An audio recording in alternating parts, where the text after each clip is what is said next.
Hello friends, welcome to Today Samayal. Today Samayal இன்னைக்கு நம்ம ரொம்ப சுவையான மொறுமொறுன்னு டீ டைம்ல சாப்பிடக்கூடிய மிக்சர் எப்படி செய்யலாம்னு தான் பார்க்க போறோம். ஃபர்ஸ்ட் நம்ம பூந்திக்கு தேவையான மாவை ரெடி பண்ணிக்கலாம். 1 கப் கடலை மாவு எடுத்துக்கலாம்.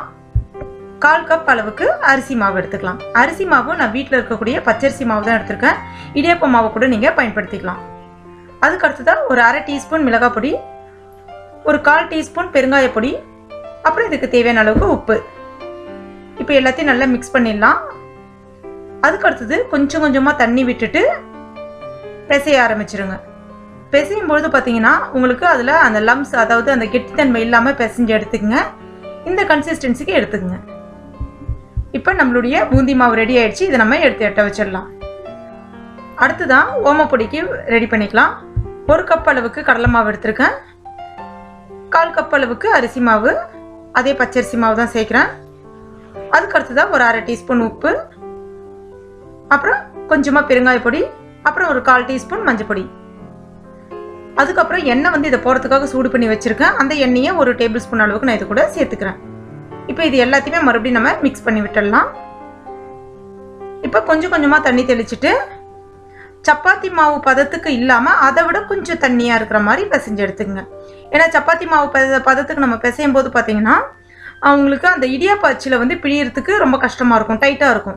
ஸோ இந்த கன்சிஸ்டன்சிக்கு எடுத்துக்கங்க. இப்போ எண்ணெய் சைடில் நான் சூடு பண்ணிட்டு வச்சுருந்தேன். இப்போ மீடியம் ஹாட்டாக இருக்கணும். எண்ணெய் ரொம்ப ஹாட்டாகவும் இருக்கக்கூடாது. அதுமாதிரி ஸ்டவ்வை மீடியம் ஃப்ளேமில் வச்சுருங்க, ரொம்ப ஹை ஃப்ளேமில் வைக்காதீங்க. இந்த மாதிரி ஒரு சல்லிக்கரண்டி இருந்துச்சு அப்படின்னா அதில் எடுத்துக்கங்க. மாவு இந்த மாதிரி ஒரு குழம்பு கரண்டியை யூஸ் பண்ணி இந்த மாதிரி கொஞ்சமாக விட்டுட்டு இப்படி லைட்டாக தேய்ச்சி விடுங்க. தேய்க்கும் போது சல்லிக்கரண்டி வந்து சென்டராக பார்த்த மாதிரியே இருக்கட்டும், சுற்றி வர வேண்டாம். ஏன்னா சுற்றி வரும்போது பார்த்தீங்கன்னா ஒன்று மேலே ஒட்ட ஆரம்பிச்சிடும். சென்டராக விழும்போது பார்த்தீங்கன்னா சூடாக அந்த பூந்தி எல்லாமே தனியாக வந்து ஓரம் பிரிய ஆரம்பிச்சிடும். இப்போ இதில் இருக்கக்கூடிய அந்த ஈரசலசலப்பு அடங்குற வரைக்கும் நம்ம இதை வச்சிடலாம். 2 கிளறி விட்டுருங்க இந்த மாதிரி.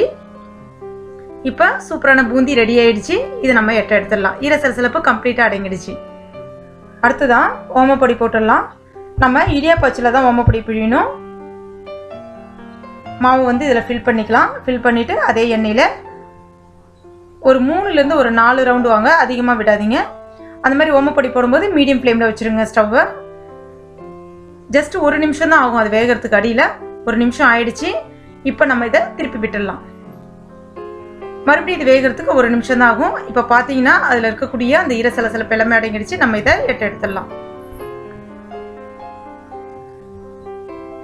அடுத்ததான் 1/4 கப் அளவுக்கு முந்திரி பருப்பு வறுத்தலாம். இப்போ இதெல்லாமே வறுபடுறதுக்கு பார்த்தீங்கன்னா உங்களுக்கு ஒரு 2 நிமிஷம் இல்லை 1 நிமிஷம் தான் ஆகும், மேக்ஸிமம் டைம் எடுத்துக்கும். இப்போ முந்திரி பருப்பும் வறுபட்டுடுச்சு, எடுத்துடலாம்.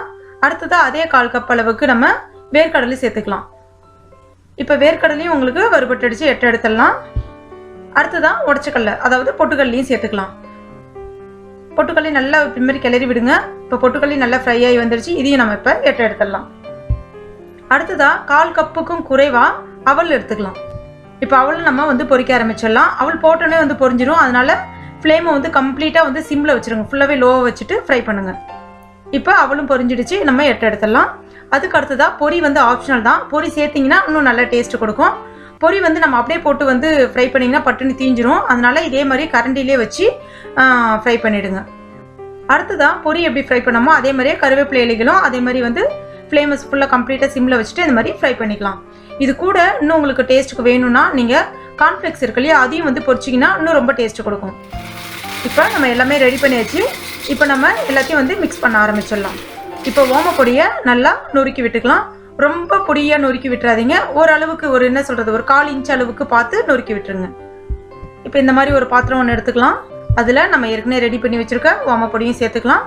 அப்புறம் பூந்தி ப்ளஸ் கருவேப்பிலை வச்சுருக்கேன், அதையும் இது கூட சேர்த்துக்கலாம். வேணும்னா ஒரு 5-6 பல்லு பூண்டை கூட தட்டி ஃப்ரை பண்ணி இதோட சேர்த்திங்கனாலும் நல்லாயிருக்கும். அதுக்கு அடுத்து தான் வேர்க்கடலை, உடச்சக்கடலை, அதுக்கப்புறம் முந்திரி பருப்பு, அதையும் இது கூட சேர்த்துக்கலாம். அப்புறம் பொரி, அவல், அதையும் இப்போ இது கூட சேர்த்துக்கலாம். இப்போ நம்ம ஏற்கனவே வந்து இதில் வந்து மிளகாய் பொடி போட்டிருக்கோம். அதனால் பார்த்து இதில் ஒரு 1/2 டீஸ்பூன் அளவுக்கு மிளகாய் பொடி போடுங்க.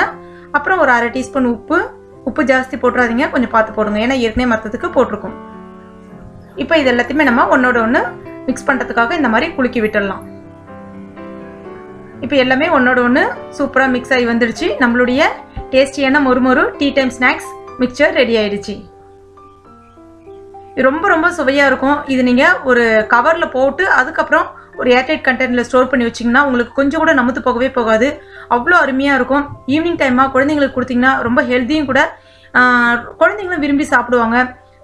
இது நீங்கள் இதே மெத்தடில் ஒரு முறை ட்ரை பண்ணி பாருங்கள். கடைகளில் செய்கிறத விட ரொம்ப சுவையாக இருக்கும். அந்த அளவுக்கு ஒரு அருமையான டேஸ்ட் கொடுக்கும். கண்டிப்பாக மறக்காமல் ட்ரை பண்ணி பாருங்கள். இந்த ரெசிபி உங்களுக்கு பிடிச்சிருந்துச்சுன்னா மறக்காமல் லைக் பண்ணுங்கள், ஷேர் பண்ணுங்கள். டுடே சமையலுக்கு மறக்காமல் சப்ஸ்கிரைப் பண்ணுங்கள். தேங்க்யூ.